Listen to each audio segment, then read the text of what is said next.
Hey everyone, and welcome. Let's talk about something really powerful, the words we use. The language we use to frame our inner world literally shapes our reality.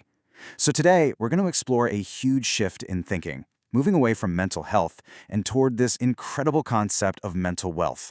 And trust me, this is way more than just changing a word. It's about changing our entire approach to well-being. So to start, I want you to just take a second with this question. When you hear the phrase mental health, what pops into your head? What does it feel like? For a lot of us, it kind of carries this weight, right? It sounds a little clinical, maybe like there's a problem that needs to be fixed. Okay, now let's flip that. How about mental wealth? Just notice that immediate shift. It feels totally different, doesn't it?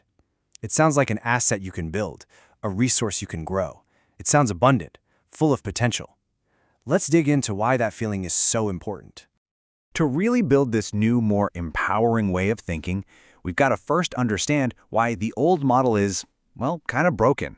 The whole narrative around mental health, even with the best intentions, has some pretty serious flaws baked right in.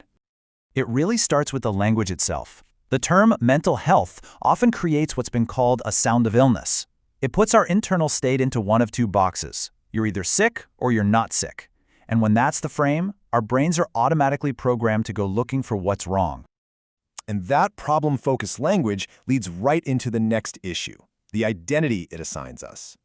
Our society, from doctors' offices to social media, is just so quick to apply labels. Terms like PTSD or anxiety can stop being descriptions of a temporary state and start becoming a permanent, limiting part of who you are. You get trapped in the story of being broken. And finally, this whole framework just pushes us to be reactive. You know the cycle, you feel unwell, you go see a doctor, you get a painkiller. We're so focused on killing the pain instead of building the self-awareness to actually listen to what our bodies and our energy are trying to tell us in the first place. So here's the bottom line. This old framework turns us into human doings, just constantly reacting to things outside of ourselves. And this quote just nails the consequence.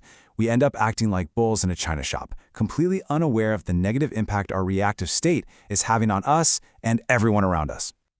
But what if we just change the goal entirely? This is where the paradigm shift comes in. This is the solution. Let's look at how this new framework helps us build a core asset instead of just constantly trying to manage a problem. This slide just lays it out so perfectly. Look at the two paths here. On the mental health side, you've got that sound of illness. It makes you ask, what's wrong with me? It's all about problems and labels, and man, does it drain your energy.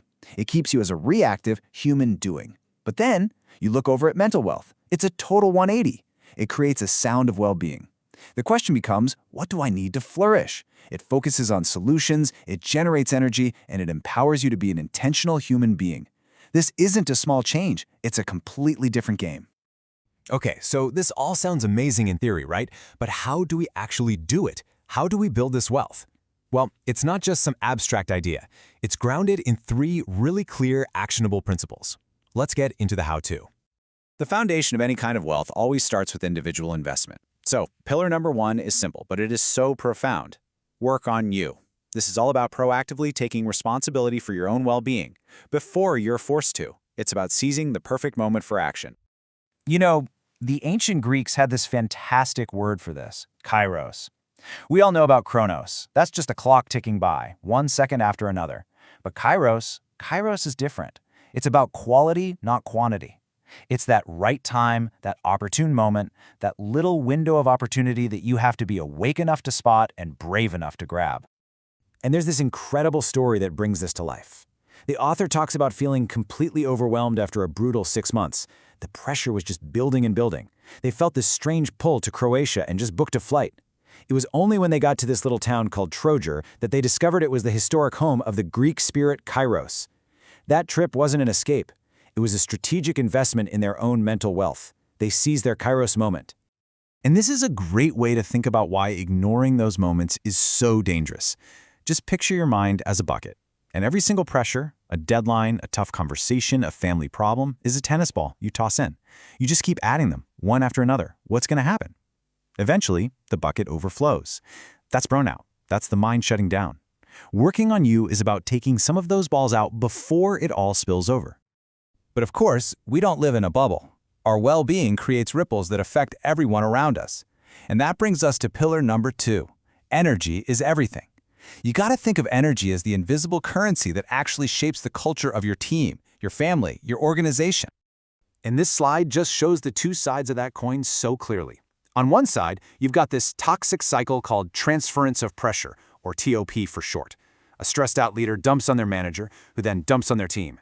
That negative energy spreads like a virus, and it just drains the collective mental wealth. But then you have this beautiful story about Branka, a receptionist in Croatia. She saw an exhausted guest show up late at night.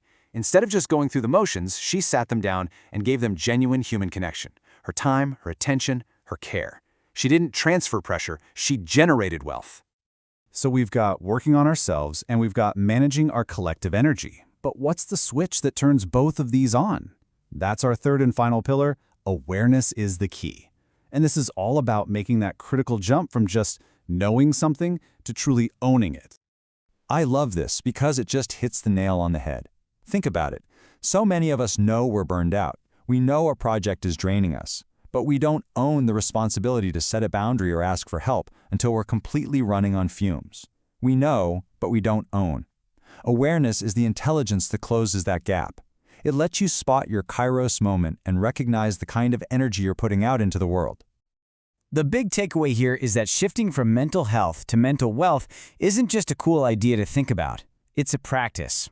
So let's wrap this up by turning all these concepts into a super simple, clear call to action. All right, here's your home play for the week. First, a question just for you. What am I actively doing to cleanse and cultivate my own mental wealth space? And second, one for your team or your organization. Just start noticing the words you use. Make an intentional effort to create mental wealth in your projects, your meetings, and your conversations. Ultimately, all of this really boils down to one simple but incredibly profound truth. As this final thought says, paradise isn't a place, it is a feeling.